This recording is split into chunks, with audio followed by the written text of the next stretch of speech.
Hello, नमस्कार, सत श्री अकाल। मेरा नाम मयूर सिंह गौर है और आप मेरे साथ देख रहे हैं एक समरी ऐसी भी है।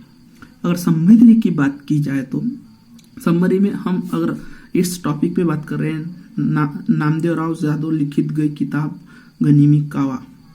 इसके फर्स्ट पार्ट में आपने देखा कि छत्रपति शिवाजी महाराज ने गनिमी कावा का किस तरह से प्रयोग किया और किस तरह से इस टेक्निक का दुश्मनों को दांत खट्टे कर दिए।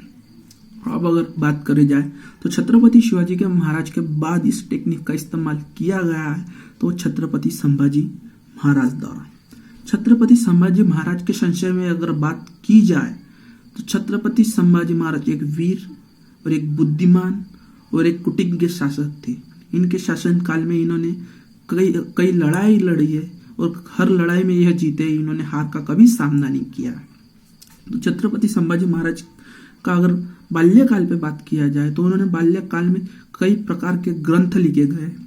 उनमें से गणपति के पे लिखा गया एक उल्लेख बहुत ही शुभ सुंदर वर्णित है। और हम छत्रपति संभाजी महाराज के बाल काल के अगर युद्ध कौशल की भी बात करें तो उसका जवाब किसी भी योद्धाओं के पास नहीं था। उन्होंने कम उम्र में कई बड़े बड़े योद्धाओं को और कई वीरों को धूल चटा दी थी। अब अगर छत्रपति संभाजी महाराज का गनिमी कावा में कौन सा चेंज इन्होंने लाया था उसके बारे में अगर बात की जाए तो इन्होंने गनिमी कावा को अपने शासन काल में इस युद्ध नीति को उन्होंने चरम सीमा तक के पहुंचाया था। अब इस गनिमी कावा में केवल घोड़ों का ही उपयोग किया जाता था। घोड़ों का उपयोग इसलिए किया जाता था कि एक हत्ती एक लेजी प्राणी है, क्योंकि उसे चलने में ले जाने में या उसके टेक्निक का उपयोग करने में कई समय लग जाता था। तो छत्रपति संभाजी महाराज ने और छत्रपति शिवाजी महाराज ने भी हाथियों का कभी रण में उपयोग नहीं किया, क्योंकि उनकी सेना फास्ट अटैक करती थी और फास्ट रिटर्न आती थी। क्योंकि गनिमी कावा इस प्रकार की टेक्निक थी कि जल्दी से जल्दी शत्रु पर जाए, अटैक करे, पराजित करे और वापस आ जाए।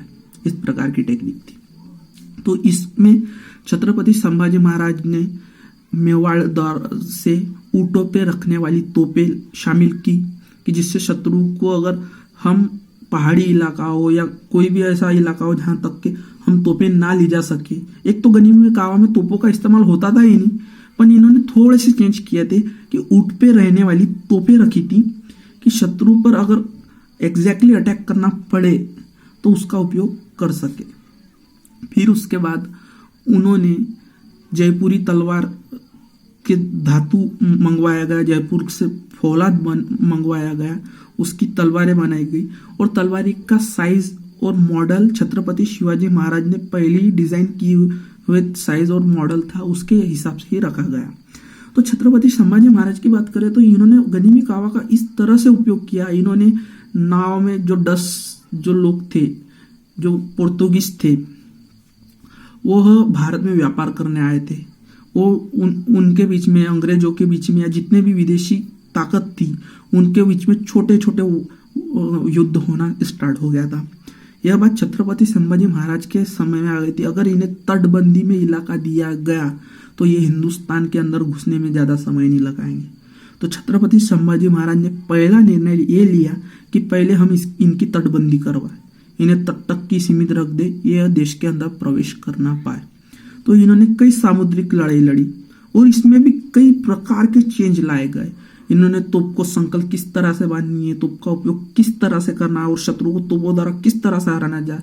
उन्होंने नाविक तोप का इतने कुशलता से इस्तेमाल किया गया है कि जिसका वर्णन आपको किताबों में देखने मिल जाएगा। और छत्रपति संभाजी महाराज ने अपने इतिहास काल में कई युद्ध लड़े, उसमें जीते उन्होंने। पर कहते हैं ना वो बात कि अपने अगर धोखे दे दे तो जीतना नामुमकिन होता है। तो ऐसा ही संभाजी महाराज के साथ हुआ।